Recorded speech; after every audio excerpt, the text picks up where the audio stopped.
Dry fruit laddu చేయడం చాలా easy. దానికోసం కాజు, బాదం, పిస్తా, కిస్మిస్ అన్ని ఈక్వల్ క్వాంటిటీస్ లో తీసుకోవాలి. పిస్తా సాల్టెడ్ అయితే కొంచెం తక్కువ యాడ్ చేసుకోండి. అలాగే స్వీట్నెస్ కోసం నేను అంజీరు ఖర్జూరం పేస్ట్ ని యాడ్ చేసుకుంటున్నాను.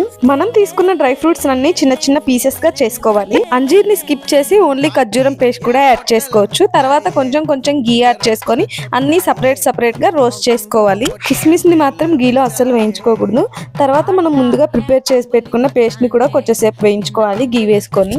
మనం ముందుగా ప్రిపేర్ చేసి పెట్టుకున్న మిక్స్చర్ నంతా ఒక బౌల్లో వేసుకొని బాగా కలుపుకొని లడ్డూస్ లా చుట్టేసుకోవడమే. చాలా యమ్మీగా వస్తాయి లడ్డూలు. మీరు కూడా ఒకసారి ట్రై చేసేయండి. Don't forget to like, share and subscribe. Thank you for watching. Bye bye.